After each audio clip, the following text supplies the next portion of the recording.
Dios les bendiga una vez más, hermanos. El tema de esta mañana fue el tema que empezamos el martes, tema de la redención. Y como les decía, la redención es la primera doctrina, nace de la gracia. Y en el orden cronológico que tenemos de las doctrinas fundamentales es la número 6. Pero en el orden de doctrinas de la gracia, es la primera que nace de ese tema de la gracia. Primera de Pedro, capítulo 1, versículos 18 y 19. Sabiendo que fuisteis rescatados, subraye la palabra rescatados, de vuestra vana manera de vivir, la cual recibisteis de vuestros padres, no con cosas corruptibles como oro o plata, sino con la sangre preciosa de Cristo, como de un cordero sin mancha y sin contaminación. Les dije que tuviéramos en cuenta la palabra rescatados y el precio que se pagó, que es la sangre de Cristo. ¿Qué es la redención? Leí esta semana el martes de la perla de gran precio, que un mercader que busca buenas perlas, habiendo hallado una perla preciosa, fue y vendió todo lo que tenía y vino y la compró. Esa perla metafórica es la iglesia. En el versículo Mateo 13, 45 al 46 está hablando de el tesoro escondido y de la perla de gran precio. Ese tesoro escondido es Israel y la perla de gran precio es la iglesia. ¿Qué es redención? Es el tema que tenemos esta mañana. Rescatar por medio del pago de un precio. La palabra redención se usa en el Nuevo Testamento de tres maneras. Primero, redimir. Quiere decir liberar, dejar libre del mercado de la esclavitud, del pecado, del pecado, la muerte y el infierno. Dejar libre, pagar el precio. Dice 1 Corintios 7, 23, por precio fuisteis comprados. Y dice Pablo, no os hagáis esclavos de los hombres. Segundo, redimir. Quiere decir liberar de la esclavitud.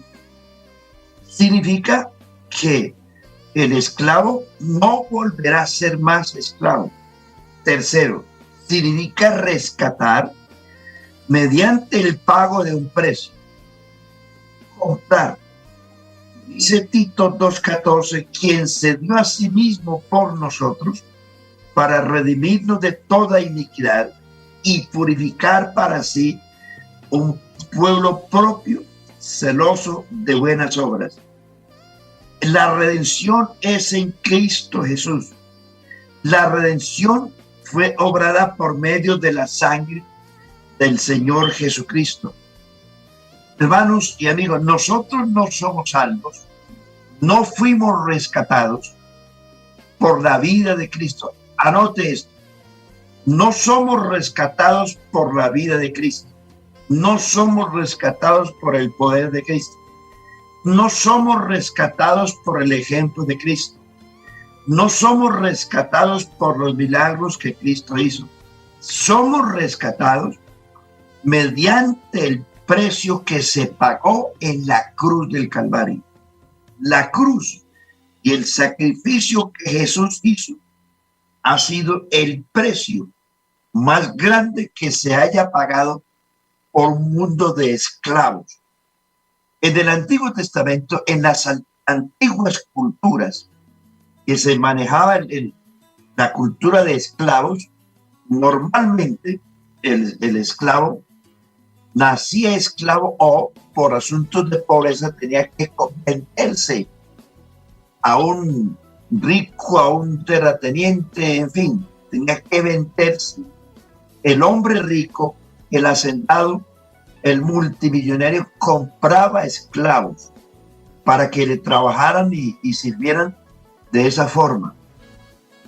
El, el rico solamente pagaba un esclavo y no era más el sueldo, solamente le daba la comida y las necesidades básicas, pero era su esclavo para siempre.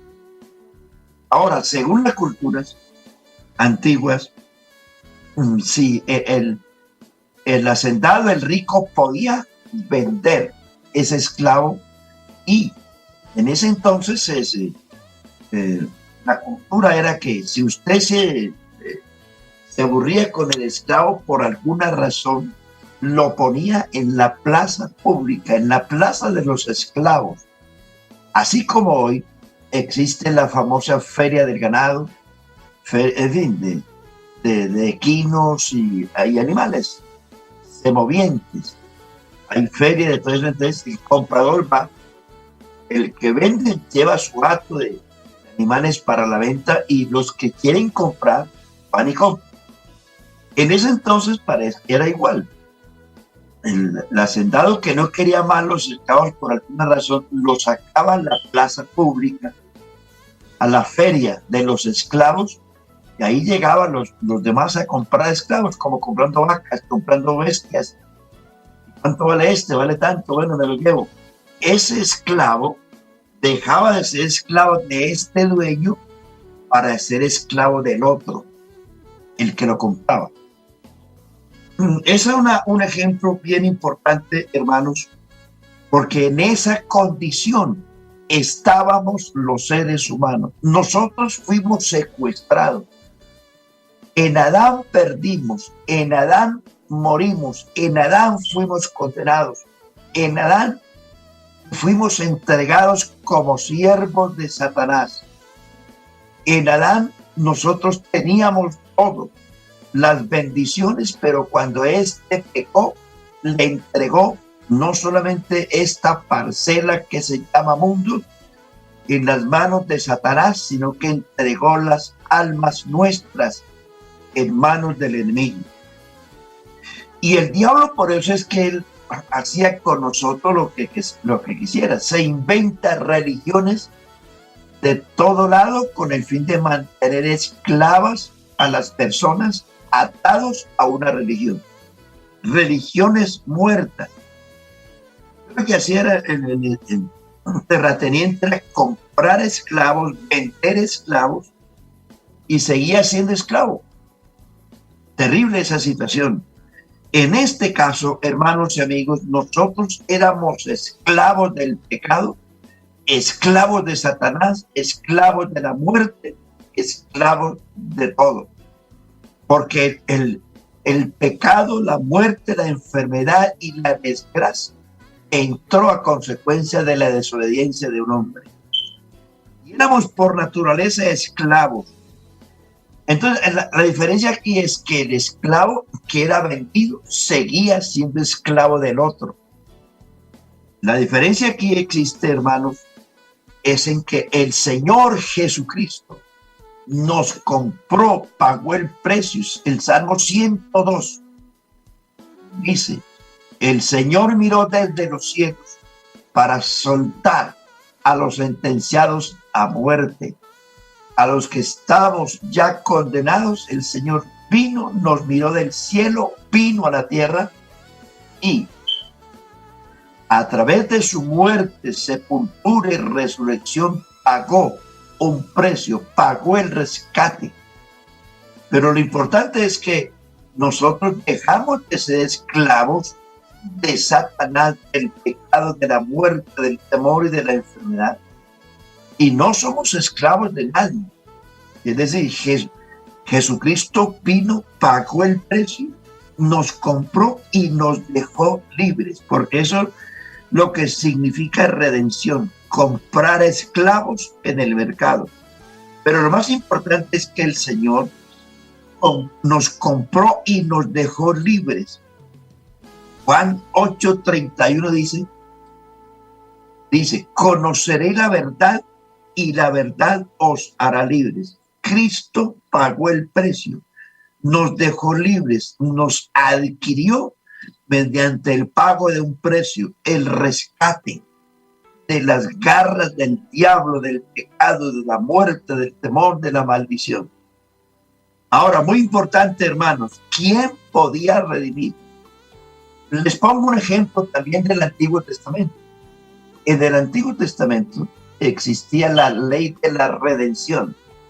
Y es importante, hermanos, saber que Dios escogió en el Antiguo Testamento los primogénitos de personas, de animales, de tierras, y había que dedicarle al Señor lo primero, los frutos de la tierra, de los animales, de las cosechas, de los seres humanos. Todo eso que fuera lo primero había que dedicárselo al Señor. Por eso el primogénito en Israel tenía doble herencia, tenía doble privilegio, porque para Dios es muy importante. ¿Quién podía redimir en el Antiguo Testamento? Existía una ley que cuando una persona, un hombre, se casaba y moría sin dejar hijos, la viuda debía casarse con un pariente cercano, tenía que ser un pariente cercano. Quien podía redimir en la ley tenía que ser un pariente cercano. Si esa mujer quedó viuda porque se murió el esposo, la persona cercana, la persona más cercana al difunto, debía casarse con la viuda. Eso significaba redimir. Si el difunto no dejó hijos, el pariente cercano, un hermano, un primo, es lo más cercano al difunto, debía tomar la viuda. Pero aparte de tomar la viuda, debía comprar, adquirir, redimir las posesiones del difunto. Pero aparte de eso, el primer hijo que tuviera ese nuevo matrimonio no sería del marido vivo, sino que sería el heredero del difunto.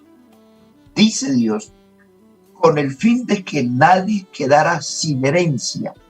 Eso era redimir, tenía que redimir la viuda. El primer hijo que tuviera tenía que ser registrado con el nombre del difunto. Tenía que comprar las tierras. Eso se llamaba el redimir. Un ejemplo de eso lo vemos en el libro de Ruth. ¿Se acuerdan ustedes de Noemí, de Orfa y de Ruth? ¿Se acuerdan de Elimelech, esposo de Noemí, y de Elón y Malión, hijos de Noemí? Estos cuatro personas se fueron de Belén. Les relato un poquito la historia. Belén significa la casa del pan, pero hubo una época en que hubo hambre, terrible hambre. Imagínense usted, en la casa del pan. Entonces Elimelech, Noemí, Elón y Malión, familias, se fueron a Moab, una nación enemiga y antagonista de Israel. Se fueron buscando comida, buscando prosperidad, buscando bienestar. Resulta que en Moab, en la tierra de los moabitas, Noemí quedó viuda. Los dos hijos de Noemí se habían casado con dos moabitas, Orfa y Ruth. ¿Cómo le parece que se murió el esposo de Noemí y se murieron los dos hijos de Noemí en la tierra de Moab? ¿Qué pasó allí? Quedaron tres viudas, Noemí, Orfa y Ruth. No había más nada que hacer. Llegó el momento en que Noemí decidió regresar de nuevo a su tierra porque se dio cuenta que Dios había bendecido a Belén. Entonces le dice Noemí a sus dos nueras viudas, les dice, regrésense a su pueblo, a su religión, porque yo no puedo pedirles que esperen, porque si aún estuviera yo embarazada, ¿Cómo podría yo esperar que mis hijos nacieran, crecieran, se hicieran adultos para que ustedes se casaran con ellos? Es mejor que regresen a su tierra, a sus costumbres. Dice la Biblia que Orfa abrazó a su suegra y regresó a su pueblo. Dice la Biblia que Ruth le dice a su suegra: no me ruegues que te deje ni me aparte de ti. A donde tú fueras, yo iré. Donde tú vivieres, yo viviré. Tu pueblo será mi pueblo, tu Dios será mi Dios. Así me haga el Señor y aún me añada que solo la muerte hará separación entre nosotros dos. Al ver Noemí la decisión tan certera de su nuera Ruth, emprendieron camino a Belén.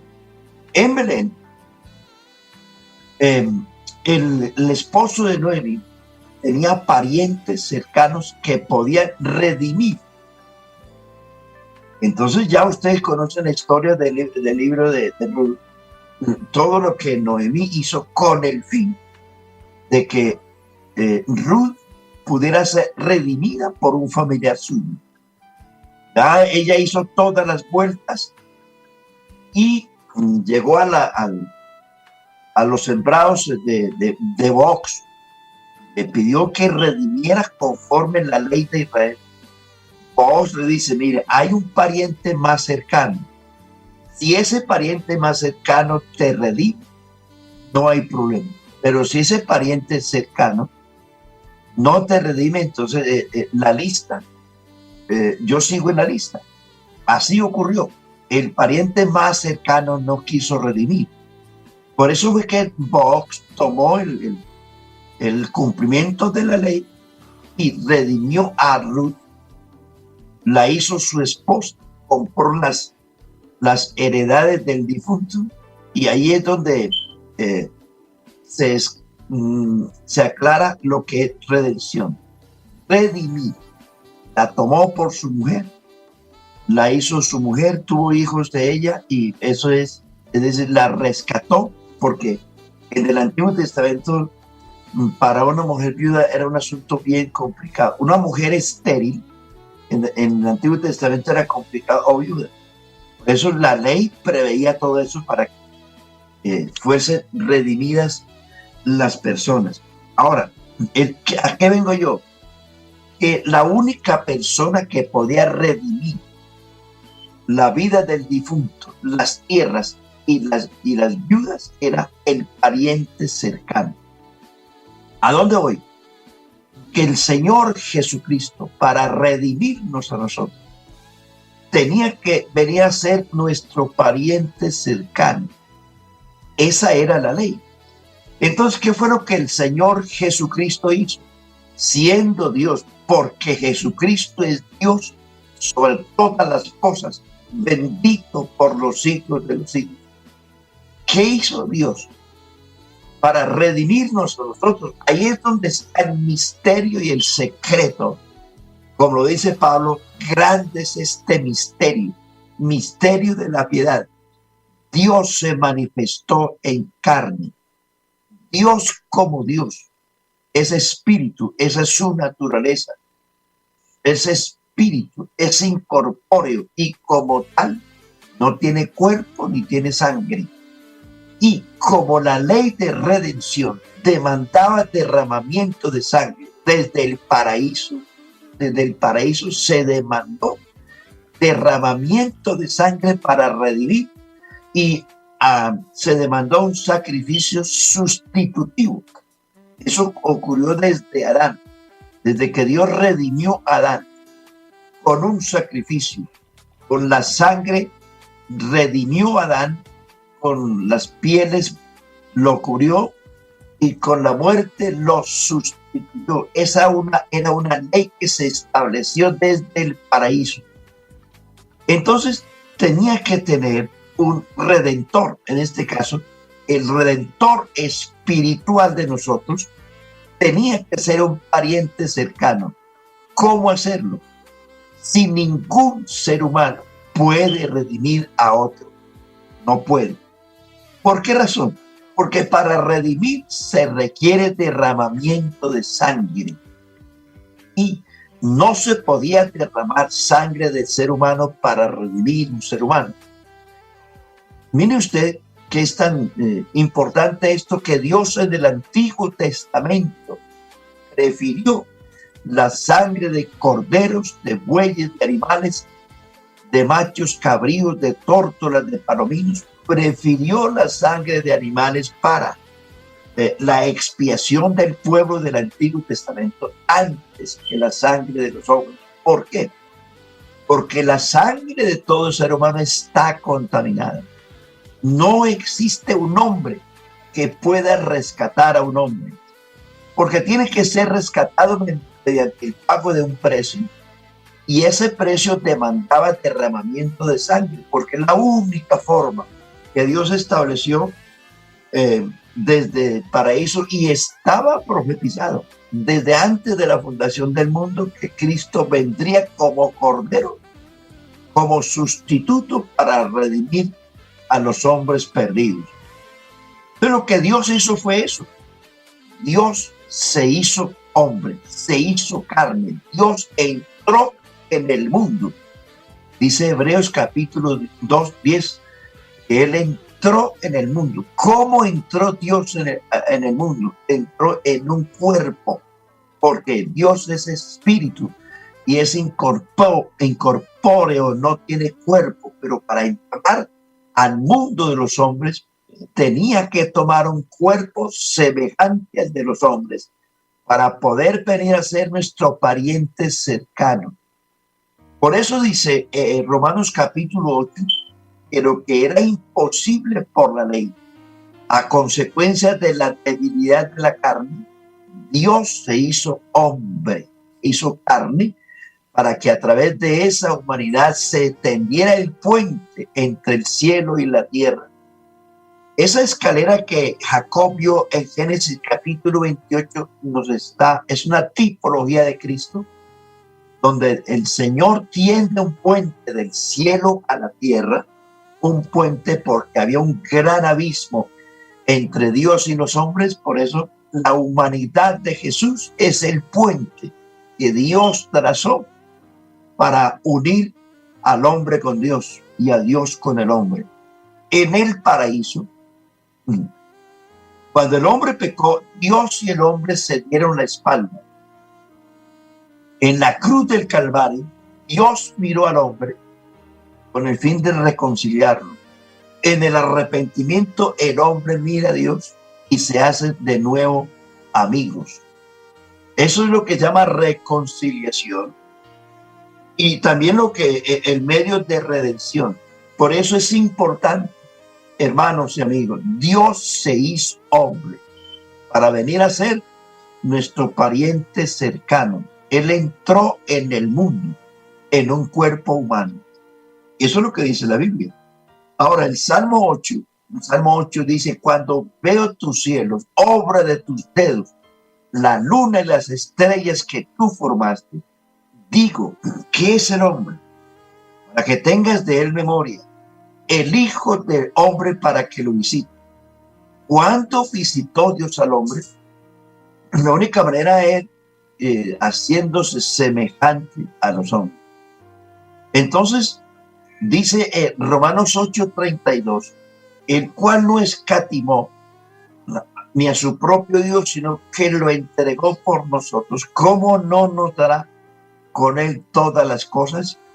Entonces, para poder efectuarse la redención, tenía que ser un pariente semejante a nosotros. Se hizo semejante a nosotros. Filipenses 2:5, haya el sentir que hubo en Cristo Jesús, el cual siendo Dios, no escatimó ser Dios como cosa que aferrarse, sino que se despojó a sí mismo, tomando forma de siervo, y estando en la condición de hombre, se humilló hasta la muerte y muerte de cruz. De ahí la importancia de la salvación, hermano. Es que esta salvación no es la creación de una religión. Jesucristo es más que una religión. Los hombres se inventan. En el mundo hay más de 3.000 religiones distintas. Cada quien está basada en algún fundador humano, un profeta, supuesto profeta. Pero hermanos y amigos, esto es mucho más grande. El evangelio es más que un profeta, más que una religión. La sangre de Jesucristo es más que cualquier cosa, porque fue Dios el que se humilló, vino en la condición de hombre, descendió a las partes más bajas de la tierra. El mismo que descendió a las partes más bajas de la tierra es el mismo que subió por encima de todos los cielos para llenarlo todo. ¿Quién podía redimir? Solo Dios en semejanza de hombre, pariente cercano. Se hizo semejante a nosotros para tener un cuerpo y tener una sangre para redimir. Tenía que tener la capacidad de redimir. Eso solamente lo hizo Jesucristo. Tenía que tener la bendición y la ventaja de no haber caído en la desgracia de los esclavos. Es decir, no podía un esclavo liberar a otro esclavo. Tenía que ser alguien que no hubiera sido esclavo jamás, porque iba a redimir esclavos y no podía ser un esclavo. Ahora, es importante eso. Repito, tenía que tener la capacidad de redimir, de lo que estamos hablando del Antiguo Testamento. Tenía que ser la persona que no hubiese caído en la desgracia de un esclavo. Tenía que tener deseo de redimir y con qué redimir. Eso solo lo llena el Señor Jesucristo. Se hizo pariente cercano. Tiene la capacidad de redimir. Es el ser que no cayó en la desgracia del pecado del ser humano. Tener deseo de redimir y tener con qué redimir. Ahora, en el Antiguo Testamento se redimían tierras, casas, personas, herencias, esclavos. Según Levítico capítulo 25, también se tenía muy en cuenta el día de reposo, el año sabático, el año del jubileo. Esas eran cosas que tenían que redimirse y guardarse estrictamente. Cristo, según Mateo 11, 25 al 28, representa, mire, todo lo que se dice en la ley, que eran tipologías, símbolos o figuras, están cumplidas en Jesucristo. Cristo es el real jubileo. Cristo es el verdadero reposo. Cristo es el verdadero año sabático. Todo eso se dijo señalando a Cristo. Cuando Mateo 11, 25 dice: te alabo, Padre, Señor del cielo y de la tierra, porque escondiste estas cosas de los sabios y entendidos y se las revelaste a los más pequeños. Y Padre, porque así te agradó.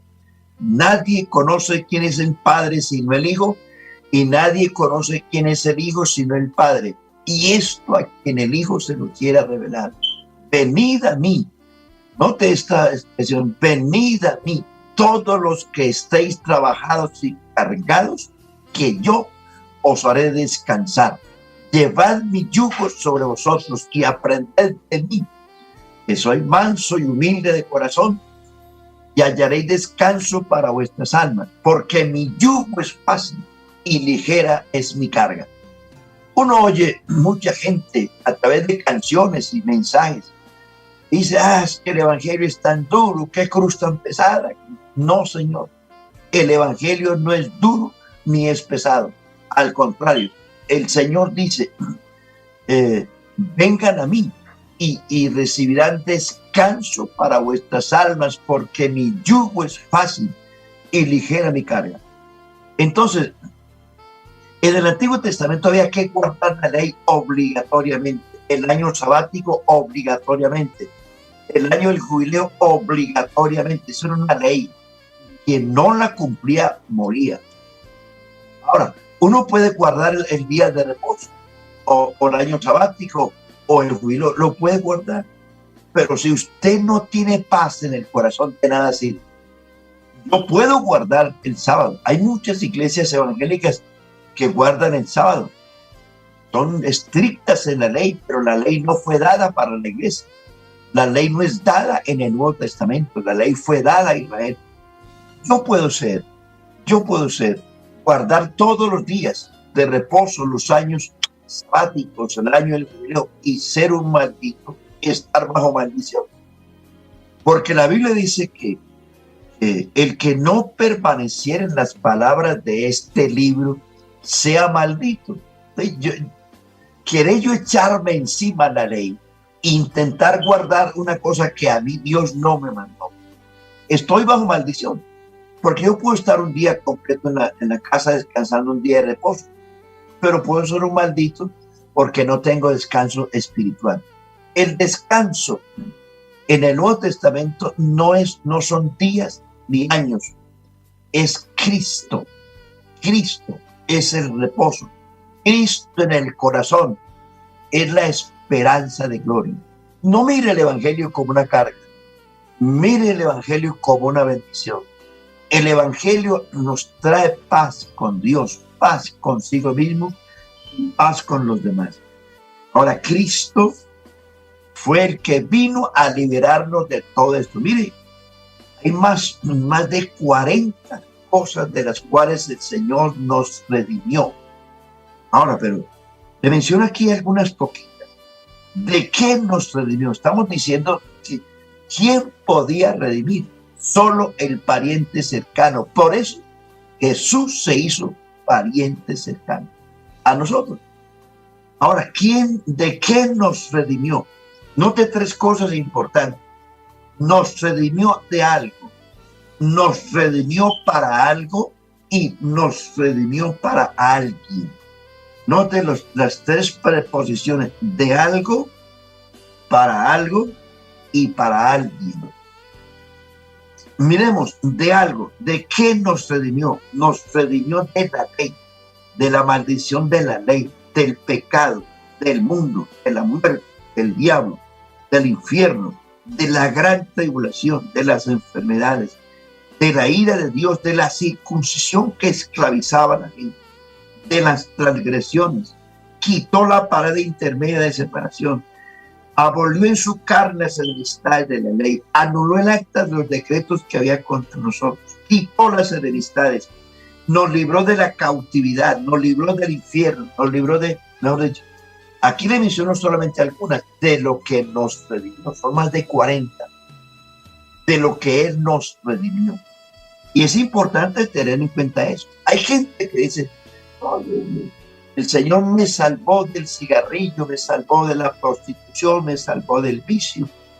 Y eso es todo lo que la gente cree de lo que Dios nos salvó. Pero hermanos y amigos, miren, eso que les estoy mencionando son consecuencias de lo que es el pecado. Pero la redención va más allá de ser liberado del cigarrillo, del vicio, del adulterio, va mucho más allá de las cosas que les acabo de mencionar. Es que nosotros estábamos perdidos, éramos hijos del diablo, esclavos del diablo, y el único que podía liberarnos era Dios, pero en semejanza de carne. ¿De qué nos redimió? ¿Para qué nos redimió?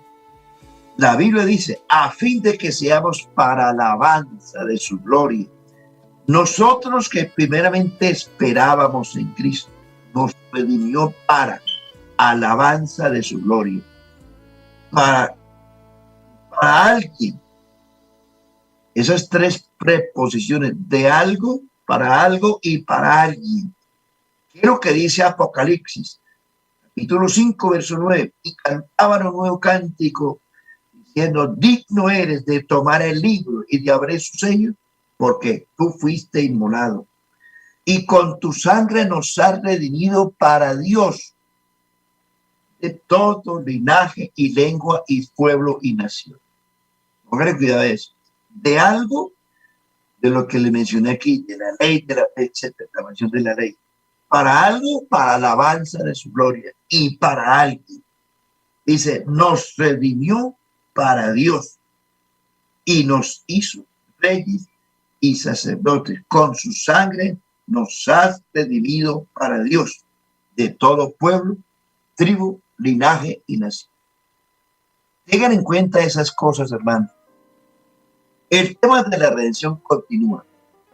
Por esta mañana, Dios les bendiga. Muchas gracias por escucharnos. Vamos a orar al Señor. Y una vez más le digo, iglesia, valora lo que tienes. Tú no has sido salvado de una religión. Y ya me salvó de la religión. No, esto es más grande que la religión. La redención es mucho más grande. Entiende que éramos esclavos de Satanás. Estamos secuestrados por él. Pero Cristo nos redimió, pagó el precio y el rescate. Hoy tenemos esa redención. Seguimos. Vamos a invocar el nombre de Jesús, hermanos. Que Dios nos guarde en este día. Cada día es un milagro. No sabemos qué pueda ocurrir el día de hoy. Solamente encomendemos nuestras vidas espirituales y físicas a la presencia de Dios. Ore conmigo. Señor Jesucristo, tú eres dueño absoluto de todo, de la vida, de la muerte. Tú gobiernas y mandas en el universo. Nuestras vidas están en tus manos. Nuestras vidas espirituales y físicas. Todos los hermanos que emprenden su trabajo en este día, guárdanos, Señor. Cuida nuestras vidas espirituales, sobre todo nuestra salvación. Físicamente cuida las familias, Señor. A los que están padeciendo enfermedades en los hospitales, en las casas, lutos, tristezas, angustias, Señor. Tú eres el Dios de toda consolación, de toda fuerza. En tus manos encomendamos nuestras vidas. Guardes, nos cuides en el nombre de Jesucristo para la gloria de Dios. El Señor Jesús les bendiga.